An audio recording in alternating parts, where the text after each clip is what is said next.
So this offseason has been wild, right? With the quarterback rumors, Jimmy G, Derek Carr, A-Rod, Tannehill, Baker Mayfield, Tom Brady before he ended up retiring. Who else? Geno Smith.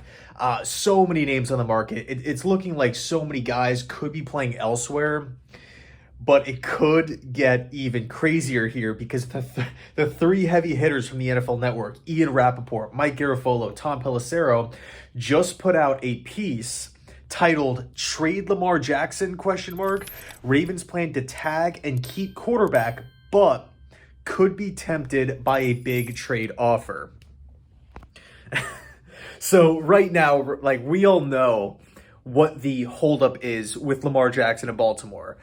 It's the fully guaranteed money. Lamar Jackson wants a deal similar to Deshaun Watson, which was a 5-year contract worth $230 million, fully guaranteed. A massive deal, right? Thinking about that 5-year, that deal is insanely big.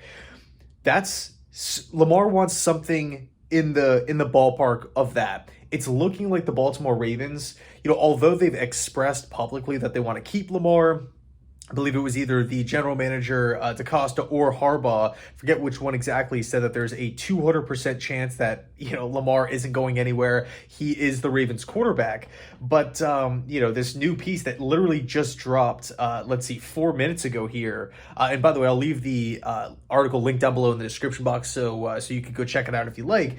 But that's the main discrepancy here, the fully guaranteed money. Now, it's not to say that another team out there wouldn't mind paying Lamar that, especially a team like there's a long list of teams that I feel like would definitely be in the market for Lamar Jackson. Atlanta, Carolina, the New York Jets. I don't want to say Washington at this point. It seems like they're pretty gung-ho on Sam Howell. We'll see how it plays out there. But I mean, man, Lamar Jackson is one of the best quarterbacks in the entire game, right? As fans of football, we all know this. He's made it to the playoffs multiple times. He's a former MVP. We know how good of a player Lamar Jackson could be. Now, what's interesting is when we take a look at what the tag decision that the Ravens have on the table here, right? If they can't reach a long-term deal by March 7th, there's a chance that the Ravens could place a non-exclusive franchise tag on Lamar, which is worth just over $32 million. I believe it's $32.4 million to be exact. Somewhere in that market, okay? Now, what the non-exclusive franchise tag is basically you are still a member of the Ravens. We still want to, work out a long-term deal, but now Lamar has the permission to go out and negotiate with other teams. If Lamar, and let's just use the Jets here for a hypothetical, if those two sides agree to a contract, the Ravens now have an opportunity to match that offer. If the Ravens don't feel comfortable matching, then the Jets would in turn pay the Baltimore Ravens 2 first-round picks. If not, if the Ravens want to match, then he's a Baltimore Raven, obviously on a long-term deal. Now, I know the looking at 2 first-round picks instantly being gone is a little scary to some, and I completely get it. But when you look at what the top quarterbacks are going for in this day and age, it's just the market value. I mean, think about, we talked about Deshaun Watson before.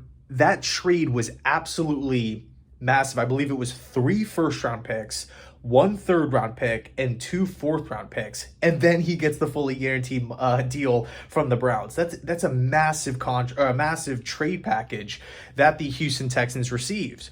We can look at what Matthew Stafford got, or what the Lions got from Matthew Stafford: 2 first-round picks, a third-round pick, and Jared Goff. We can look at what Russell Wilson just got: 2 first-round picks. I believe they also got a 3rd or 4th-round pick, and then Drew Lock, Noah Fant. I believe there was one other player involved as well.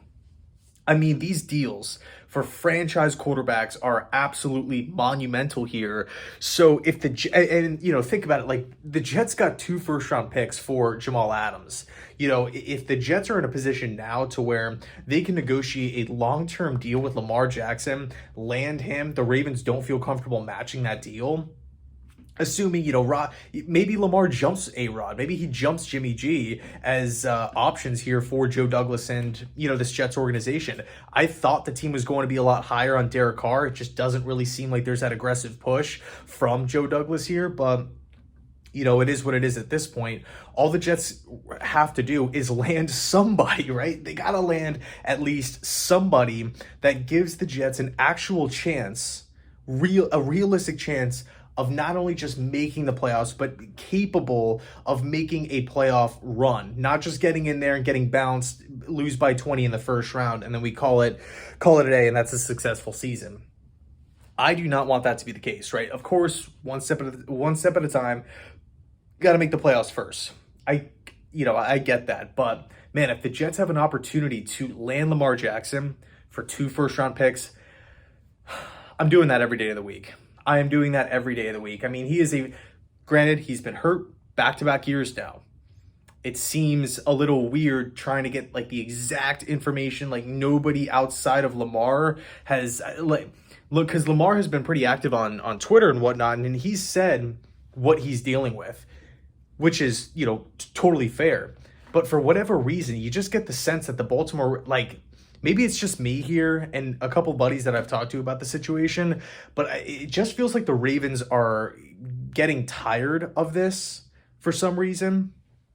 I can't put my finger on exactly why I feel that way, but it just seems like Baltimore is starting to get frustrated. They just fired offensive coordinator Greg Roman. So we'll see what they do with OC. I know there was some heavy interest in Todd Monken, current OC with the Georgia Bulldogs. So will the Ravens decide to go in a different direction?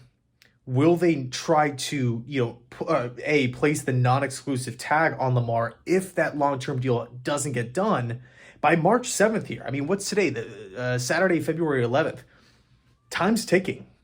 Time is ticking. We could get an answer here in less than a month. Less than a month. We will have the answer on if or if not Lamar Jackson can go negotiate with other teams out there. Woody Johnson said he's down to pay whatever he wants. He gave Joe Douglas free reign. Draft assets, players, money. Go get this team a quarterback, an experienced quarterback that has won before. So, again, to kind of circle back to the start of this video, we thought the offseason couldn't get crazier with Aaron Rodgers and Jimmy G. Now Lamar Jackson could still be on the move. Let me know your thoughts down below in the comment section. Thanks so much for watching, and as always, go Jets.